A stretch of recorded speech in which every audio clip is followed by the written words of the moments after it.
Hi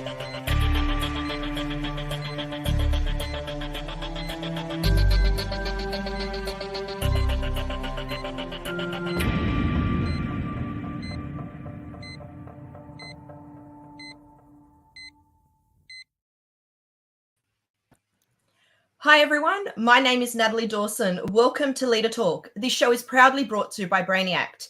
Each week we are meeting with incredible leaders from around the world to discuss all things leadership and business insights. Each person coming on this talk show has donated their time for a very clear purpose, to give back to small and medium business owners. Now today, Gus Arianto and I are fortunate to chat to our guest, Clint Hewish, founder and managing director of Concept Electrical Estimating. Since founding the company in 2017, Clint has expanded Concept Electrical Estimating to include mechanical and plumbing estimating, as well as electrical design. The company provides estimating services and project management, significantly helping hundreds of contractors, developers, and builders in securing more projects. And Clint is here today to share his secrets for building a team that you can trust and scaling your business by expanding your expertise and business offerings. Welcome to the show, Clint. Hi, Natalie. Hi, Gus. Thanks for having me. Clint, thank you so much for donating your valuable time. We all here to learn and to get a lot of insight from your experience. Yeah, I'll do my best to give you some stories from my and our growth. So yeah, anything I can do to help people who are looking at expanding, or any insights I can give. That'd be great. Thank you. Amazing. But we are going to ask you the two hardest questions first. So the first one is going to be, what's your favorite hobby or activity to unwind after a hard or stressful day at work? So everything's health for me. I don't go home and drink a 6-pack of VB. So it's always something active. If I'm not active, I'm just on top of my game. So I'll do something each day, whether it's gym, whether it's go for a run, hot yoga. I do a lot of hot yoga or hot mat Pilates. But I've also jumped on the ice bath and sauna, hot and cold bandwagon over the last probably 5 years. I've been doing cold and hot therapy. So that's really good. We actually recently installed an ice bath and sauna at our headquarters in Melbourne. So myself and a lot of the team members have been using that daily. So they're probably the things that I do. Wow. Is it always been? How do you keep? It's we all, and I envy when I hear someone have the discipline to do what you do. This is beyond sports. Not only you do sports, you actually do extras, on your healthy habits and things like that, which is, I'm sure, reflected in your success in running your business too. But do you ever wake up one morning like this morning in Melbourne, so cold that you said, nah, you know what, this? Nah, you just... No, I honestly don't. I know how important it is to keep up the healthy habits. I read a book, which if you haven't read Atomic Habits, then make sure you do. It's for personal, professional, whatever it might be. Which is just about, even if you, like you said, if you wake up in the morning and it's cold, you don't have to go and do a 45-minute session. You can just go and do a 20-minute session, or you can go do a 3-kilometre walk, but you just got to do just a little bit each day just to keep up that momentum.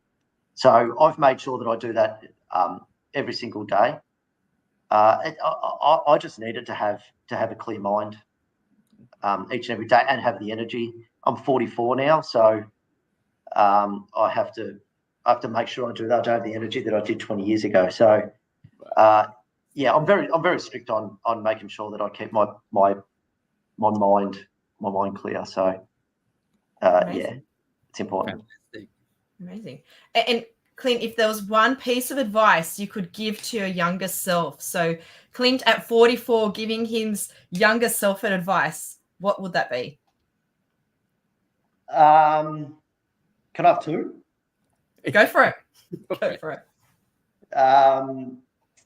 So there's a couple that I've heard in the last couple of years, and that's that you're the sum of your 5 closest people. So I think that's important, both personal and business, that you do surround yourself with people who have got similar drive, similar positivity in their life, similar goals. So it can be bigger than 5, but you understand the mantra behind that saying. It can be 15, but so it's just surrounding yourself with positive people that continue to inspire you, and you can I suppose learn and train off those people. So that's one thing. And I'm an overthinker. So there was a Mark Twain phrase that I read a while ago saying that I've had a lot of worries in my life, but most of which have never happened. So that's something that's probably more personally, to not sweat on the smaller things. So to try to remember that it's big in that moment, but it's really not that big. It's just, your levels of anxiety creeping up at that time. So I've implemented the 10-minute rule now. I can't remember where it was a podcast where I heard, if something frustrates you or something spikes your anxiety, then say, okay, I'll think about that in 10 minutes. So you sit there and you go, okay, I'm going to come back to that. But if you think about it there and then, when you're heightened, often you act not the way you should, or you respond not the way you should, or just generally it just amplifies your stress level. So I've started implementing the 10-minute rule, worrying about it in 10 minutes time. You find in 10 minutes time it's not as big an issue as what it was at that time. So maybe that's I love that. I'm going to implement that. Really, yes. The 10-minute rule, or the 10-minute rule. I don't know about the ice baths and all those stuff that we just spoke about, but the 10-minute rule. It's true, because as business owners, we quickly react, and and then if you gave yourself those 10 minutes, perhaps your email wouldn't sound like that, or you wouldn't have acted in that specific 100%, way. So I think it's a nice 100%. Yeah. How many times do you respond, and then you reflect and go, that's not how, Yes.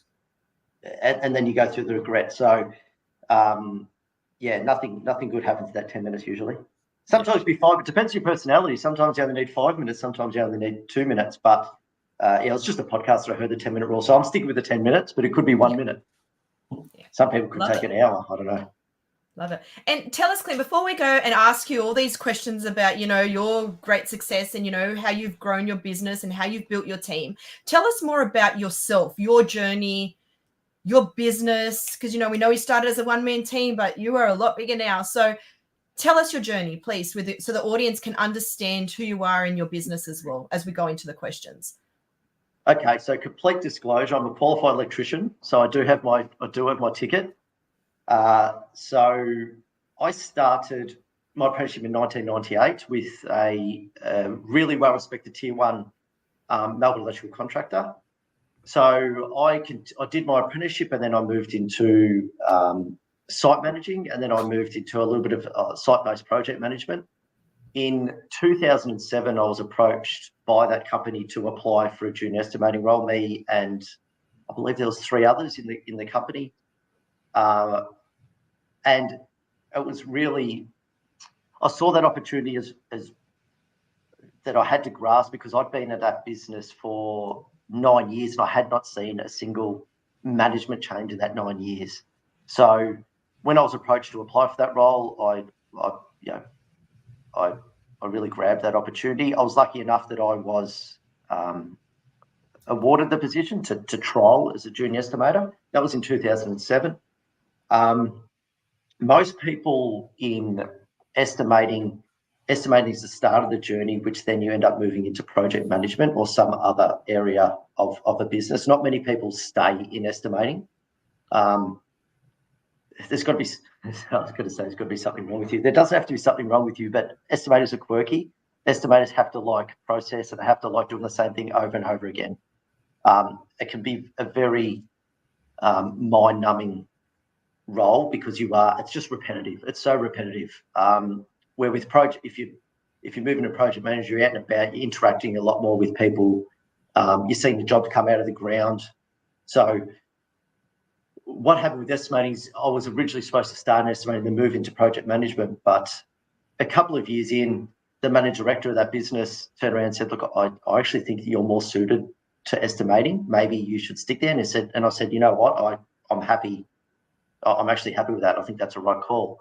So I just nurtured that estimating sort of role, and I moved.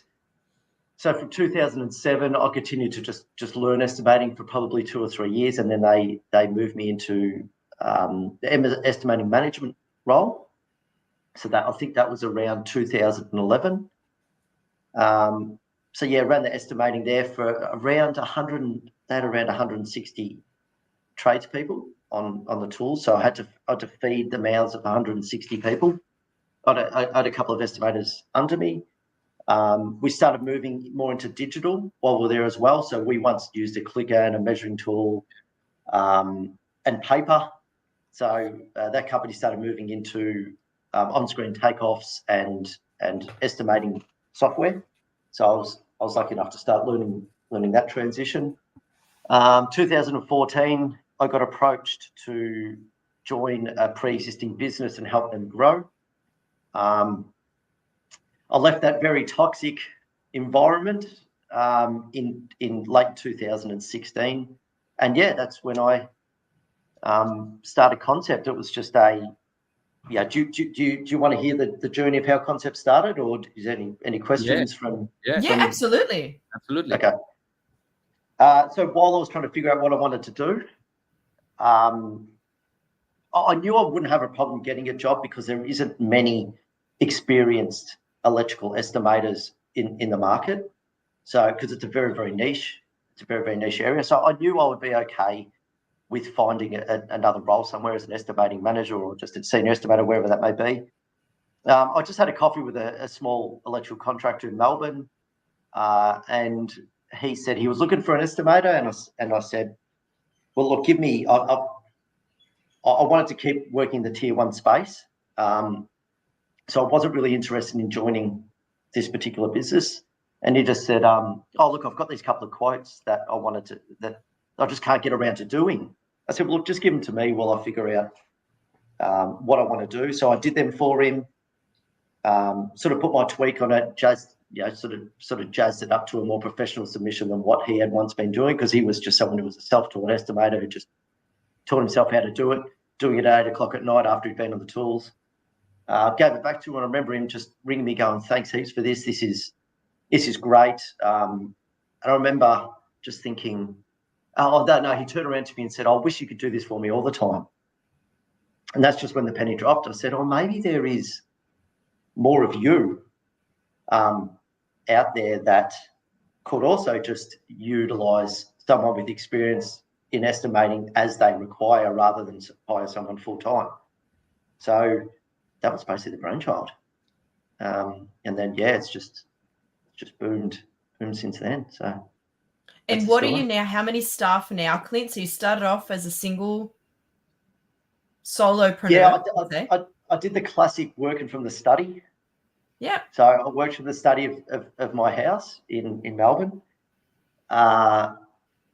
So that was late 2016, and then I registered the business in 2017. Like I said, I think I worked in my study maybe six months. I was doing as it was growing. I was really doing a lot of hours, but it was a labour of love because it was mine. So I didn't have any issue with working hard. About 6 months in, I was just getting so many inquiries, not through marketing, just through word of mouth, just through suppliers, wholesalers, just anywhere. I hadn't started advertising. I think I maybe did a couple of things on LinkedIn.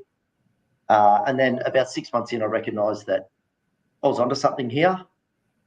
Reached out to Jack Clark, who was my first employee, is now associate director of the business.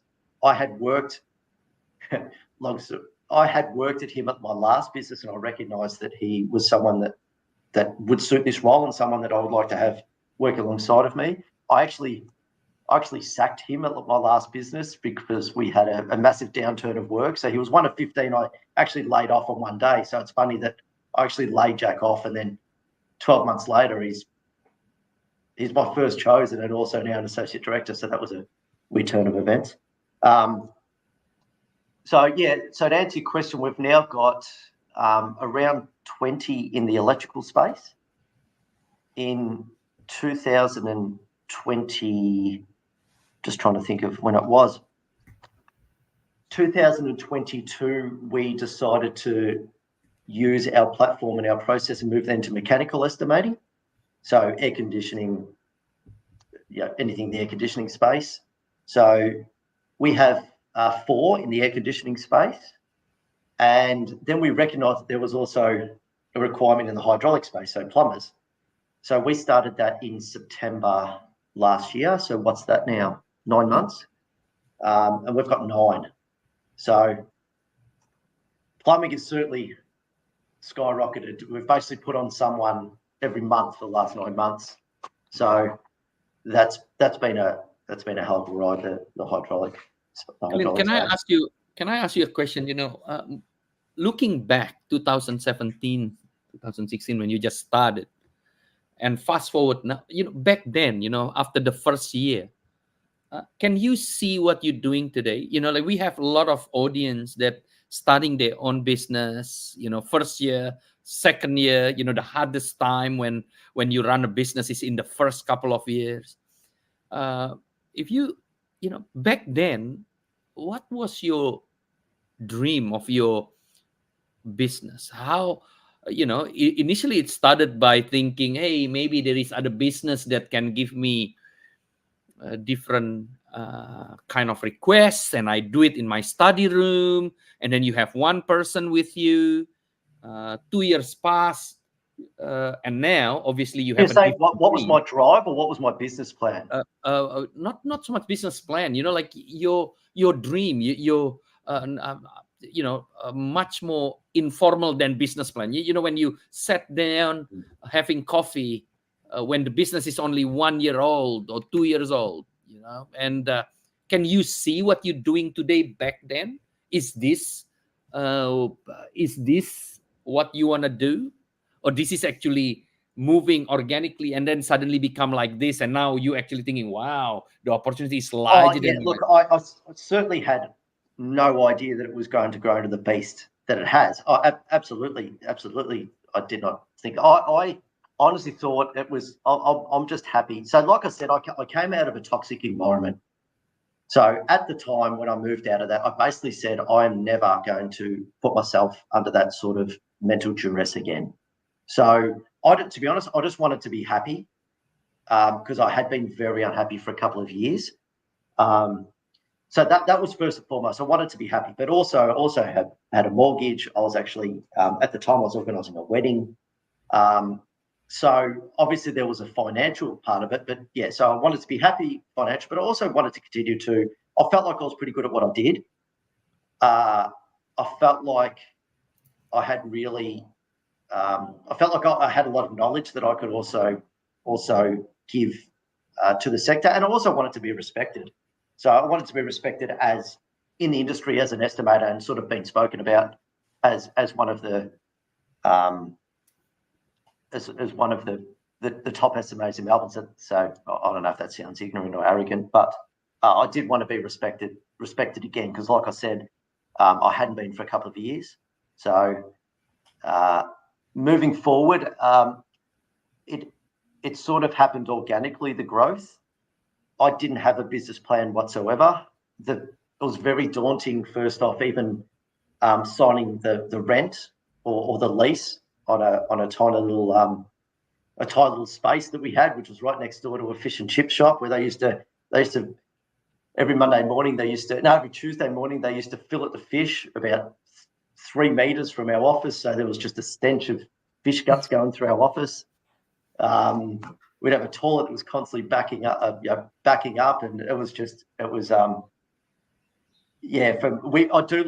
look back and go from the study to this little space next door to what we've got now, having offices in Melbourne and having offices in Perth. I didn't have any idea that this is. I've loved the journey. I've loved the journey. Don't get me wrong, but it's plus the ice bath, Clint. Don't forget that. Now we've got the ice bath. Ice bath. I know. Who would have thought I'd have an ice bath and a sauna now from the fish and chip shop? But can I dig more around this, because this is our more than 80 episodes we're doing this leader talk, and you will be surprised. You know, a lot of message from our leaders are exactly similar to you. You know, like if someone have to choose at the start of their business journey, being prepared on business plan or being happy when you start, being clever and have a graduates from any known university, or being confident in your skills. You know, the soft skills that you mentioned is actually what bring a lot of people to success. But yet a lot of our audience, a lot of business owners struggling because they doubt themselves. They think that they don't have what it takes to move from now to whatever will be 7-10 years from now. And you one actually, bit of advice, like you said, wow, you don't have business plan, you scared on a lot of things, but you are happy, you confident in your own skills, you are healthy, and then suddenly things are moving your way to a great success. well, when I first come up with this concept, pardon the pun, I did seek some opinions from family members and friends, and they did say to me, I don't think there's a market for it. And I said, I don't know, I think there might be. So I spoke to my mentor, who's still my mentor to this day, and his words were to me was, no one ever got anywhere without taking a risk. And I just thought, you know what? Yeah, you're right. What's the worst going to happen? I can try, and it's not going to be a huge startup cost. What's the worst that can happen? I'll just go back on wages. And, yeah, what's the difference? Let's give it a go. So, yeah, so that's what I did.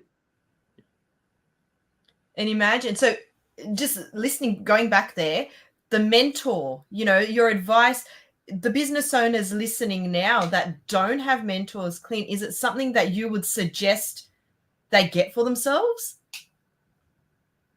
Or seek a mentor? I would have been lost without it, but I guess, how do you choose who those mentors are? How do you know that the people that you're talking to are giving you good advice?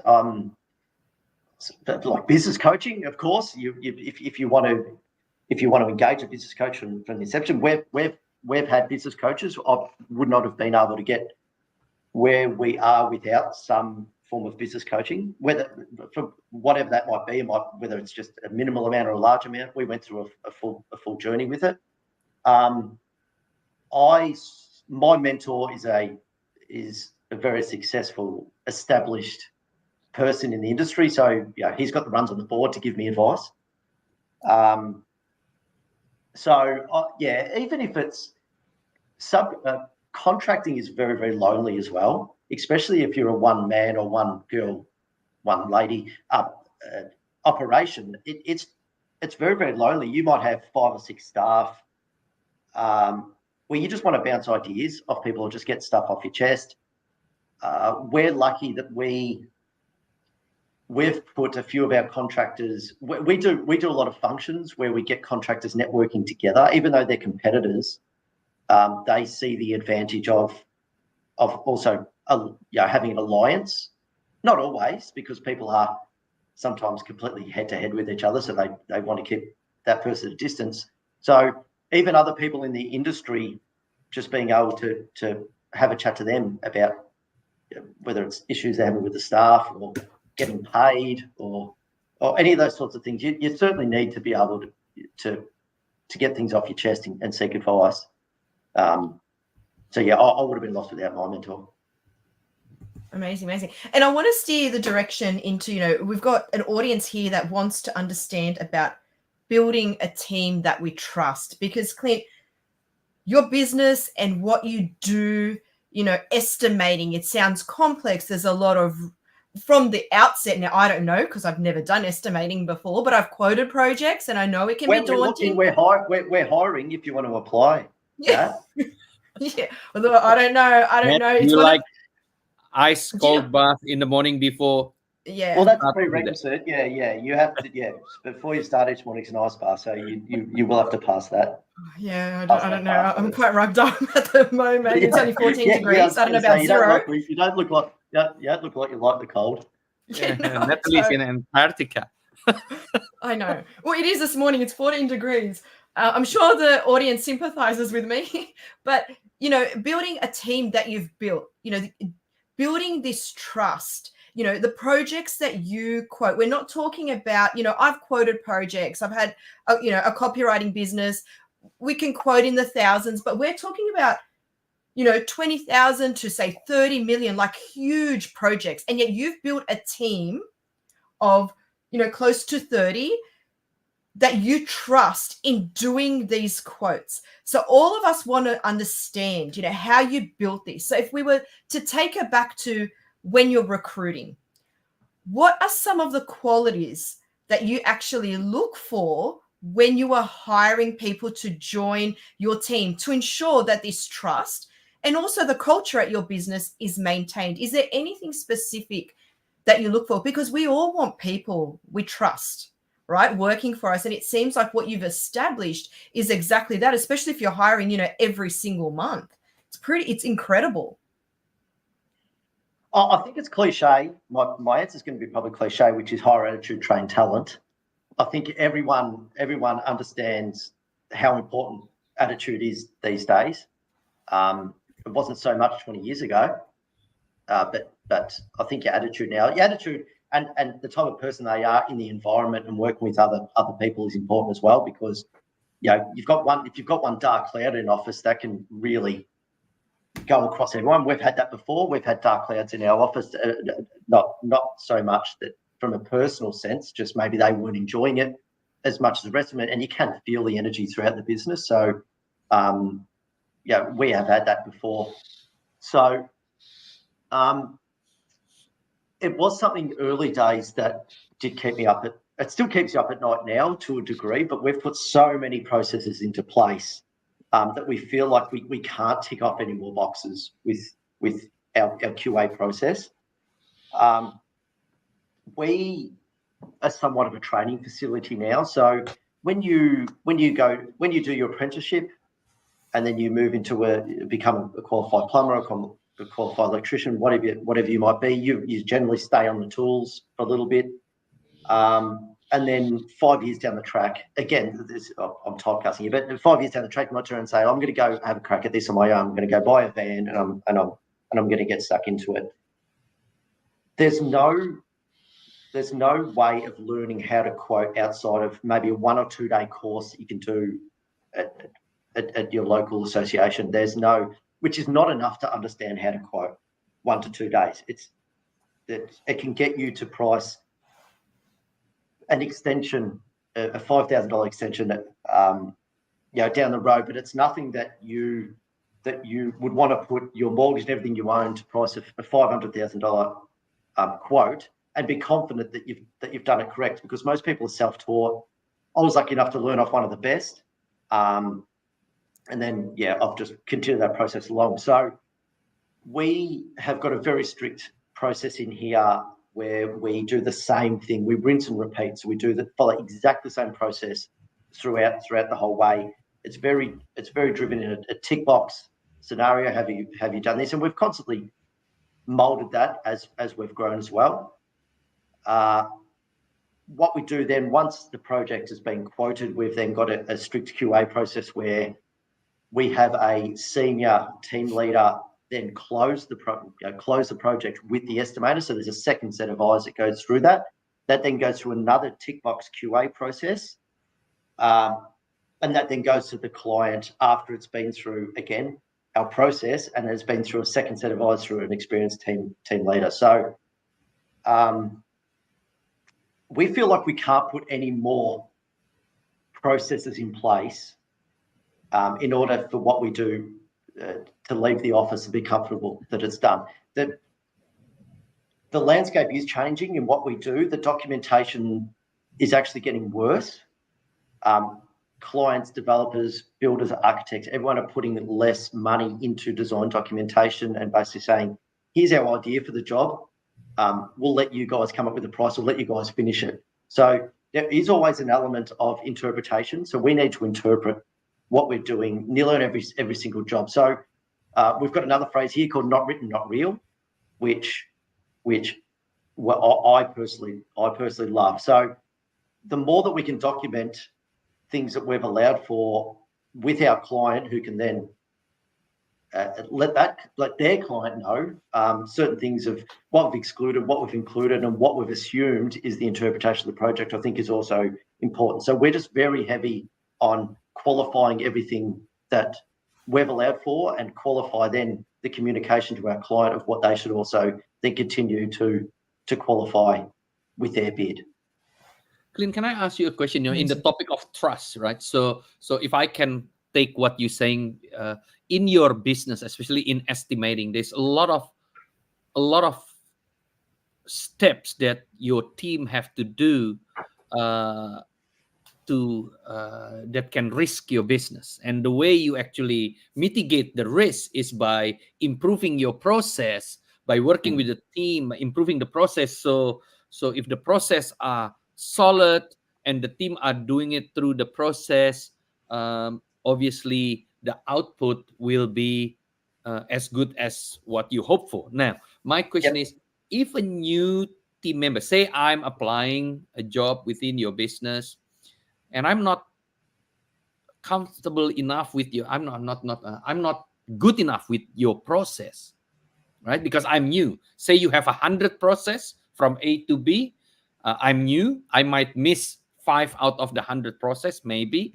How do you create a culture where you also still trust me to learn this process, or to enter your business? So I'm talking more. I'm asking you more about in any other business, in many business, building a team and creating a process is not easy. When we create a process, our team think that, oh, you don't trust me, hence you put 100 process to move from A to B. Yet we create a process to make sure that everyone align with the output that we want. So how do you create that culture? Looking back in the last 7 years, how do you instill the process that everyone happy, yet the team still feels that, hey, we are working with a team that trusts each other to produce a great output?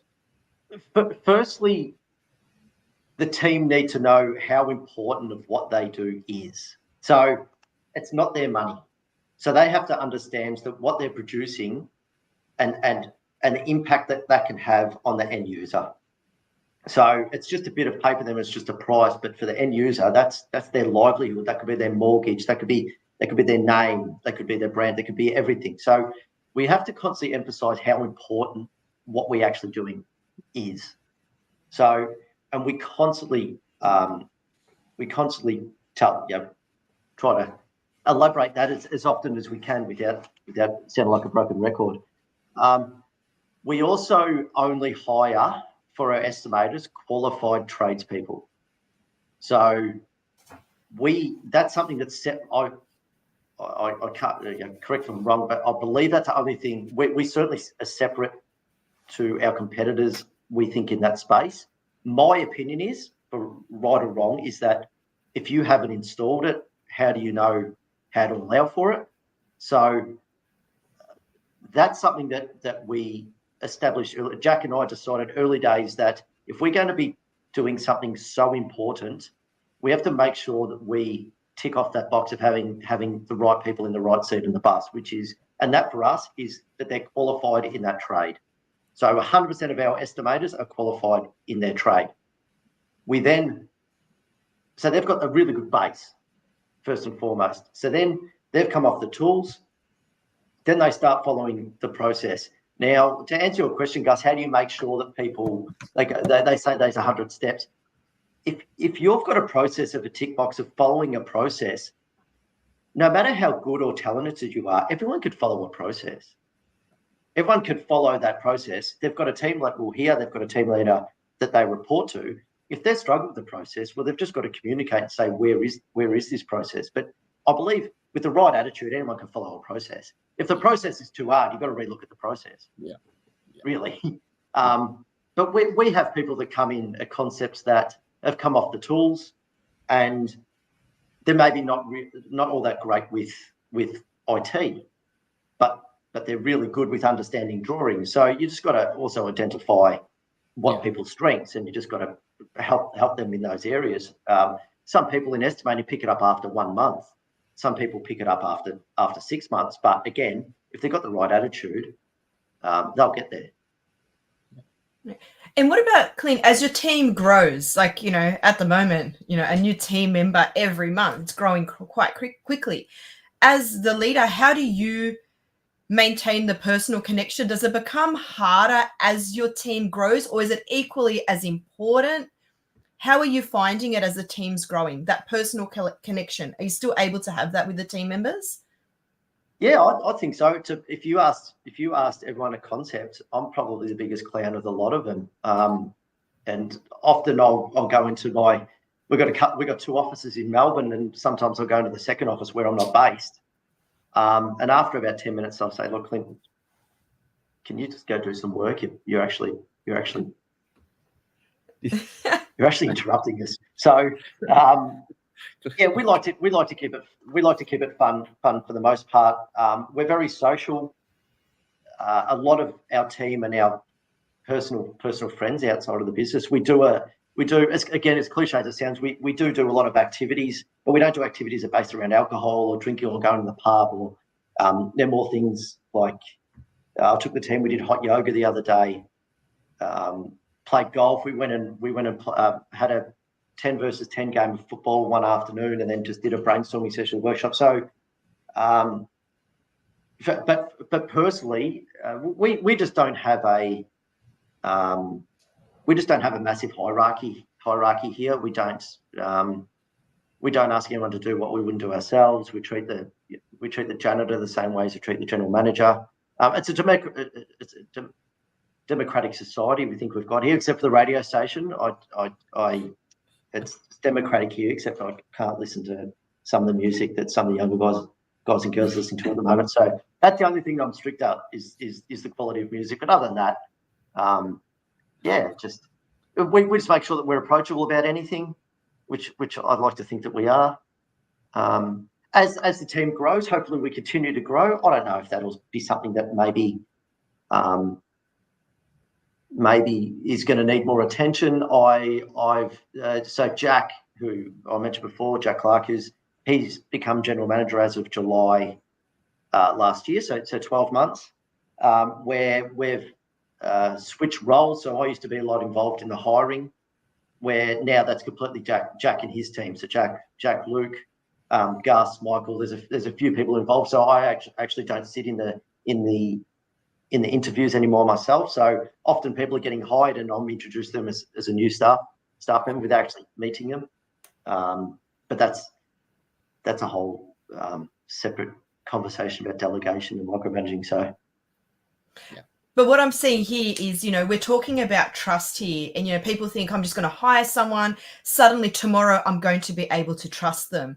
But from what you've said, there's been lots of little things like, even your team gatherings that, building the team as a whole, that's helped with the trust, the processes. There's a lot that goes into it. You being personally connected to each of your employees. You don't hire them and then you don't know who the, 10 of their names are. For example, every single person. I'm sure their life stories. You're hanging with them outside of work hours. There's team bonding involved. But would you say that all of that is required to build a team that you trust? It's not so much, all right, I'm going to hire John. We're going to use the same name we did. And he's just going to be estimating for the next 6 months. And we're going to leave it at that. There's a lot more that you've done that you're not even probably doing consciously. You just, as the leader, you're organizing these outside activities and all these things, but it's helping build the trust. Would you say that's accurate, Clint? Yeah, I don't. I'm trying to reflect on this because I don't think we ever sat down and said, okay, this is what we have to do in order to build the trust. I think maybe again, it comes down to, I think everyone that's part of the team is just that way inclined, where it's like you said, it might just be subconsciously or natural that we do it. Yeah, we always sit there and talk about, how do we keep team building? How do we make sure that people are buying into what we're building? That's retention, like retaining staff is another one. We do a thing called Start, Stop, Continue. I'm sure a lot of people would have heard that. Have you ever heard of Start, Stop, Continue? I'm sure it would have. We do Start, Stop, Continue every 6 months to make sure that they can voice any issues they've got or any opinions they've got or places they want to be, where they want to grow in the company, where they want to grow personally, which we think is good. But yeah, we don't set out to do anything. What I'm saying is we don't assign ourselves to any type of scheme in that way. I just think it's happened. It's happening naturally. Just to like, me, I think it sounds like everyone here are good people. It just seems like, for listening to your story, it seems like it's evolved organically, which, is a great I thing to have. I personally believe people naturally attracted to someone happy. People naturally attracted to someone that is confident and being healthy in the body and the mind. And I think you, as a leader, at the start of this conversation, said, "Hey, this is me. This is what I value. I want to be. I want to be happy. I'm very confident with my own skill." And I think that alone already attracting a lot of your, people. And I think the message that we found, Nat, we spoke with a lot of leaders. We can see that this type of, special leaders are attracting their teams because of that qualities that they bring internally. I've probably got to say that it probably actually comes down to more the senior team that we've got here, because the senior team probably have more day-to-day involvement in the business and the clients here. So it probably comes down to them rather than me. We don't have we do have a management team. We've got a board, we've got a management team, but it's more just the people that have been here the longest, and then how they are is then flooded down to others and how they are. So as we know, everyone's completely different. So there's no way that I could put the happiness and how one is at this. Now, what I mean is not necessarily down to everyone. Yeah, what I mean is not necessarily you as the one. What I'm saying is the energy of that culture obviously started early. When you are, as a single leader, you have that energy and you attracted similar energy coming in. That now, when you look at it, all that energy is multiplied down. That's what I'm trying to say. So I'm not saying that one person I'd agree with that. Yep. And we can look, any other business. If we look at Apple, for example, Steve Jobs, looking down, maybe there will be a lot of people that is similar in that business versus other business in that is in a different mentality of business. Didn't Steve Jobs have his own unique way of managing? Wow. Yes. Yeah, I don't know if Steve Jobs' way of managing things would fly as much these days, but it worked at the time. Absolutely. I want to ask also on scaling and expanding expertise, Clint, because what you've done, bringing in this external expertise to expand the business is really brave, and we can learn a lot from it. If we were looking at identifying market demand, so when we're scaling, when we're growing, how did you determine that there was a demand for these additional expertise to go, do you know what? Yeah, I'm going to invest here. We're going to grow here, because obviously it's really paid off for you. So it was a great decision. Was there any specific things that you did that you can share with the audience? So you're saying from when we expanded from just doing electrical to then we moved into plumbing and the mechanical space? Yeah. Yes. So initially it was just random phone calls. I remember one person rang and said, "Oh, my brother is a plumber. Do you know anyone that does the same as you for what you do for electrical, we do for plumbing. And I said, which there is other businesses that do similar things to us, but I think we're the only ones that do the whole package, where other businesses might just do like a measure or a takeoff, or certain portions of the build or the grunt work of an estimates, where we do the whole solution. So anyway, so back to your question, it was just a couple of random inquiries that we had, and then we thought, well, we need to jump on this before someone else. We need to jump on this before someone else does, because it's inevitable that someone will. We've had a few people copy what we do, which we find as healthy. We were quite chuffed that people have copied us. So we thought in the plumbing space, the mechanical space, that we've got a tried and proven process of what we do in the electrical. So why don't we? It's not going to be hard for us to implement those processes into other areas of the services sector. We just needed to find the right people to head up the quality of those, because I'm a qualified electrician, but also a experienced electrical estimator, but I wouldn't have a clue how to price plumbing, no matter how many processes around, no matter how many spreadsheets people give me of historical data about it. I wouldn't have a clue. So we had to go headhunting the right people in those areas, and then all that we do is implement them into our process, which is tried and tested, and then we just basically plan from there. So it just started with word of mouth. I suppose we just dove in. We didn't have any clients. We kept a bit of a database of clients that had contacted us about that idea, and then we just hit it and started getting some inquiries, and then it's just flown from there, from some minimal marketing we've done, a little bit of LinkedIn, a little bit of social media, but it's just happened. A lot of people don't use an estimating service because they actually don't know that it exists, rather than not using it because they're unsure about it. It's more that they actually don't know that they can get rid of their estimating from their life, which most people hate doing estimating. Yeah. So this is risky, right? So like can I just be a devil advocate here? And if you come to me, say you I'm said, just moving my camera because it's somehow in Melbourne just becomes sunny.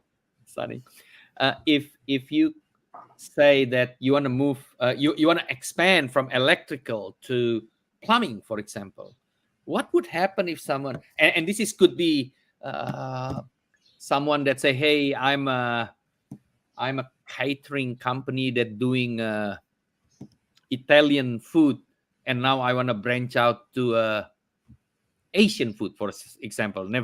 Maybe that's actually easier than plumbing to electrical. Actually, I don't know what the right example, but what I'm trying to say is, how do you wake up one day and say, I want to expand in something totally different than expanding in electrical itself, and that's the part that is quite wow. For me, that's the wow part, because there's a risk. The one we've always sorry. Yeah, that's the exactly what you say. No one get anywhere without taking a risk, and I think they're taking a risk. You actually doing it by example there. Well, no, I'm quite driven. As you need to have drive to actually to be any type of success, really. If you're not driven, you're pretty capped on where you can go. So I was quite driven. I was comfortable with our process, but we wanted to just diversify. So we wanted to not have all of our eggs in the one basket. Before we started plumbing and mechanical, we actually moved into engineering and design. We found that we weren't as good as we were with the estimating. So you're better off sticking to what you do exceptionally well, rather than doing one thing really well than doing 4 things substandard. So that's when we shut down the engineering, and we still do a little bit of design, but more just the drafting, as built and those sorts of things. But the actual design engineering, we decided that wasn't our jam. But what we did really well was estimate. So when we saw the gap, we thought that was something that we can excel in. And yeah, so it was for a few things. I was drive growth and wanted to diversify. We were a little bit worried about the market, obviously through COVID, and we did have a lot of mouths to feed. So we've had a couple of people. We've had one particular person who was in the electrical estimating space as our bid manager, actually move into the mechanical space. So we've actually shifted them across another part of the business as well, and they've grown with the mechanical space. So that was one good thing that come out of the growth. It's interesting. And what about strategic partnerships, Clint? You've got these new service offerings.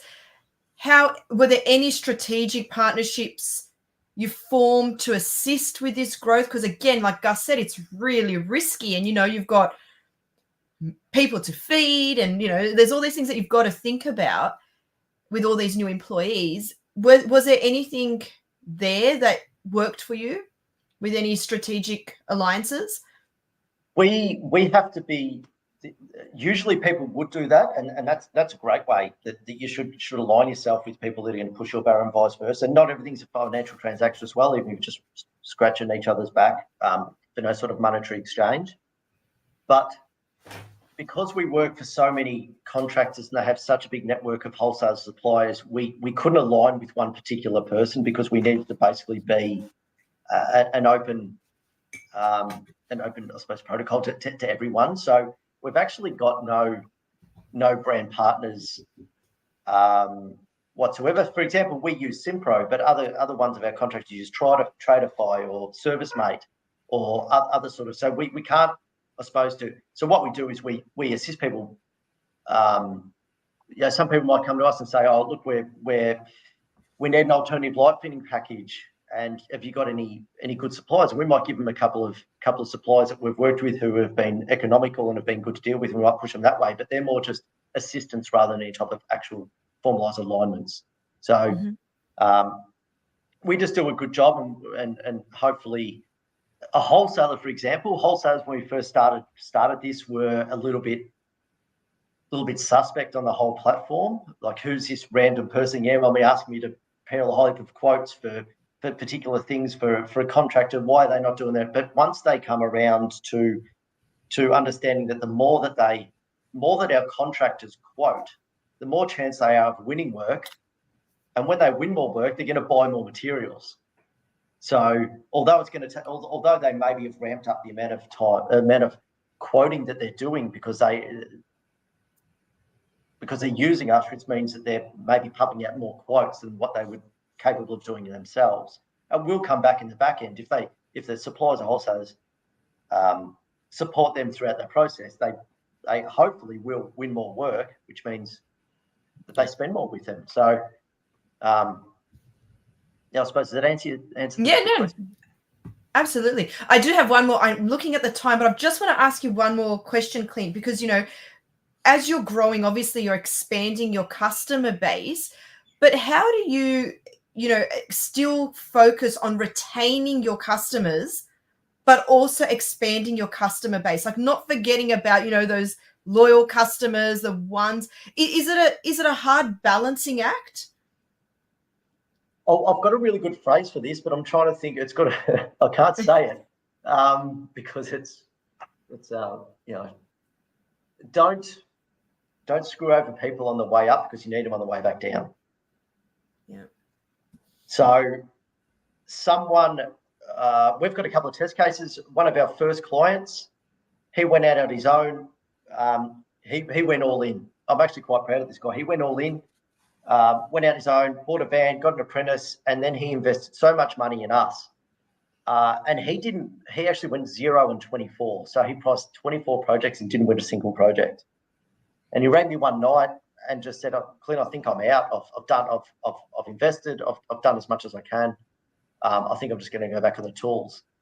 And I'm not lying to you. The next week he landed 3 projects of those 24. He got awarded. So then he's now grown to, I think he's got around 40 staff and probably doing, wow. I don't know, he's probably doing 10 10 million. He started with us in 2018, so that's 6 years. So he's grown greater than us. He had a real go. But what I'm saying is, back then he was, well, in a sense, he wasn't established. He was a nobody, really. Now he's one of our biggest accounts. So it just goes to show that, no matter who, whether they're doing a $20,000 townhouse development or whether they're pricing a $20 million project, it doesn't matter. They could be someone now who's a man or a girl in a van could be a tier 2 contractor in 10 years' time. So we certainly drive that. We certainly drive that into our team, that treat that project that you're pricing now, which is a $20,000 dual project, that is equally as important to someone, a man or girl in a van, to what a $20 million project is for a tier 1. It's actually probably means more to the smaller contractor. So we just make sure that we give the same level of service no matter the size of the project, no matter the size of the contractor. And I think we do that. I think we give the same level of service no matter the size and the name. It's a brilliant message. Brilliant message. And looking at the time, our hour has gone by quickly. We've got plenty of more questions we can ask you, Clint. But I'm going to hand it over to you, Gus, to wrap up the show for today. Clint, first, we, on behalf of Leader Talk, Natalie and myself, we just want to say a big thank you for donating your time for our audience and for us. This is a non-commercial podcast, so your donation of insight is very important for our audience all over the world. Here are some of the key things that I think will be relevant to any other business.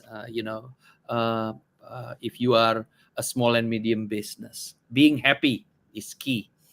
Confident of your own skills. Everyone that starting a business understand that you have a skills and hold that core skills and hold it and grow it, because that's important.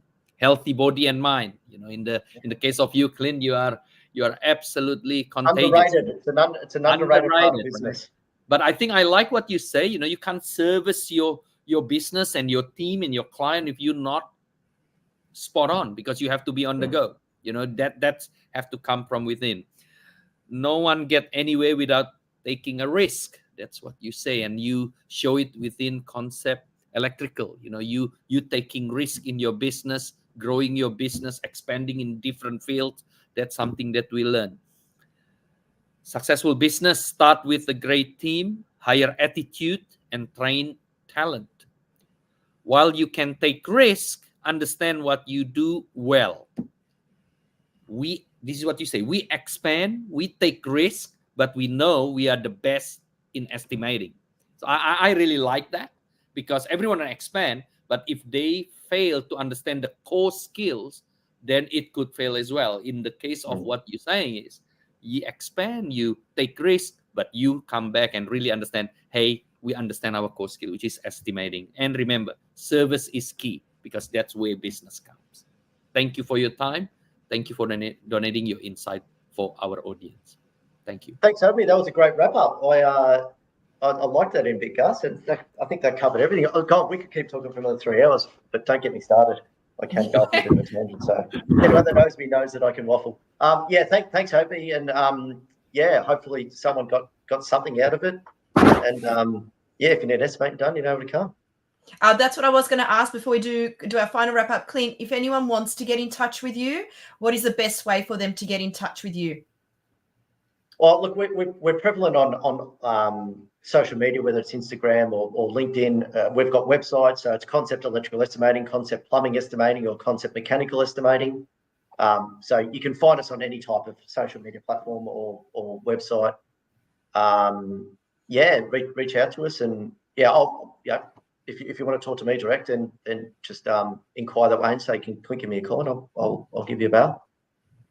Amazing. Thank you so much, Clint. And thank you, everyone, for tuning in. For more information on Leader Talk and for some great resources to help your business grow, check out brainiact.com.au. Bye, everyone.